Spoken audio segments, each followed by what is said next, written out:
Delegation कैसे करी जाए? अगर कोई हमको देख रहा है, तो वो अपनी टीम हायर कर रहा है और वो चाहता है कि अब मैं थोड़ा आगे बढ़ूँ, कि ये जो काम है ये किसी और को सिखाऊँ और आगे बढ़ूँ। एक एक कॉन्सेप्ट है, उसका नाम है डायरेक्टली रिस्पॉन्सिबल इंडिविजुअल। ठीक है। तो अगर मैं एक एग्जांपल लूँ, एक मैं सिंपल नॉन टेक्नोलॉजी का एग्जांपल लेता हूँ। तो आप कहते हो कि मेरे को एक घर बनाना है, ठीक है, एक घर बनाना है एक प्लॉट ऑफ लैंड पे। तो उस घर बनाने के लिए आपको क्या चाहिए? एक आपको डिजाइन चाहिए, आर्किटेक्चर। तो आर्किटेक्ट कौन होगा? तो आपको लिखना है क्लियरली इसका डिजाइन या आर्किटेक्चर कौन, ओनर कौन है उसका। फिर आपको चाहिए मेसन्स, दीवार खड़ा करने के लिए, छत करने के लिए। फिर आपको चाहिए पेंटर्स। फिर आपको चाहिए जो प्लास्टर ऑफ पेरिस करता है। फिर आपको इलेक्ट्रीशियन चाहिए, प्लम्बर चाहिए।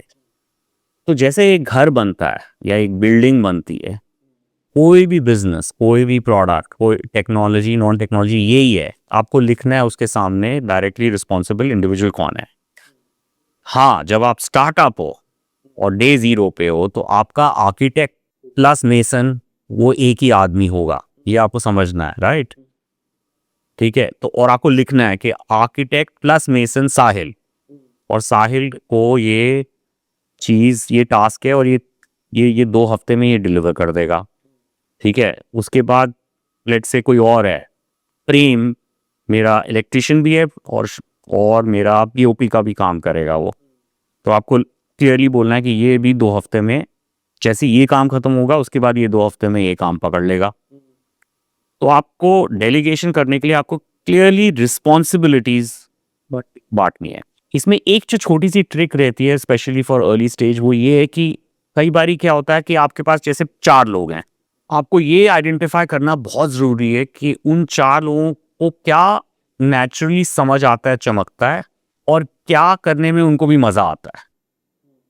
तो ये आपको आइडेंटिफाई करना है हमेशा, राइट? कि इस आदमी को ना पेंटिंग का बड़ा शौक है और इस आदमी को डिजाइनिंग का भी बहुत शौक है। तो ये आपको समझना है कि उन रिसोर्सेज में उनको क्या चमकता है और क्या करने में मजा आता है। क्योंकि अगर आपने एक आदमी को जिसको पेंटिंग का बहुत मजा आता है उसको बोला कि तू दीवार खड़ी कर दे, तो फिर मजा नहीं आएगा।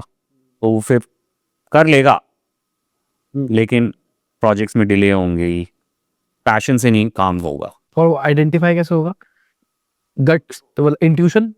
नहीं, इंट्यूशन नहीं, वो थोड़ा सा पैटर्न से पता चलता है, राइट? जैसे आप एग्जीक्यूट करो, थोड़ा सा पैटर्न से पता चलता है, कॉन्वर्सेशन से पता चलता है। या सबको थोड़ा थोड़ा वही सेम काम करा के देख लो। ऐसे देख लो, अलग अलग टैक्टिक्स हैं। एक चीज और, कब कोई चेक करेगा कि this is the right time to delegate? Too early तो नहीं हो गया?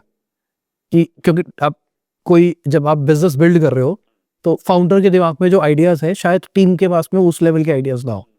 तो फाउंडर जब डेलीगेट करता है तो वो वाले टास्क की प्रोग्रेस भी कभी कभार स्लो डाउन हो सकती है। तो कब, what is the right time delegate करने का? देखो, as I said earlier, right now the founder can, depending upon the stage of life cycle of the product, right? अभी तो फाउंडर MVP स्टेज तक तो खुद भी बना सकता है प्रोडक्ट। अगर एक फाउंडर सारा ही कुछ डेलीगेट कर देता है शुरू में, तो खुद नहीं सीखेगा जल्दी से, chances of failure is very high. तो मेरे ख्याल से product stage 1, which is minimum viable product, product validation, business model तक founder has to be involve fully and has to matlab limited delegation, right? He has to work with multiple people with limited delegation. Even today's date, right, at growth stage also, as a founder, मेरे को I have to be on top of the game. I have to be. चाहे मतलब मैं कुछ भी बोल लूँ theoretically कि यार सब बढ़िया है सब, everybody is empowered. वही आप बता रहे हो, रात को 12 बजे भी आप, But you have to be on top of the game. Because देखो, the way, intuitively the way a founder gets wired in to see कि यार कौन सा बटन दबाना है, कौन सा नहीं बटन दबाना, क्या बनाना है, क्या नहीं बनाना, राइट? कब कहाँ पे क्या इन्वेस्ट करना है, कैसे टीम का स्ट्रक्चर चेंज कब कैसे करना है, राइट? तो ये सब आप तभी कर पाओगे अगर आप बिल्कुल वायर्ड अप हो। मतलब हाँ, सही बात है। जितना आप बिजनेस में घुसोगे उतना ही इनसाइट्स आएंगे, उतना ही डेटा आएगा, उतना आइडियाज क्लिक करेंगे। What I would like to say is you have to be on top of the game. You have to be, and especially in today's date and age. वो दिन गए पुराने जब एक प्रमोटर होता था और वो प्रमोटर फिर अपने पैसे लगा के प्रोफेशनल्स को बोलता था बिजनेस बना दे, बिजनेस बन भी जाते थे। बट अब वो दिन गए।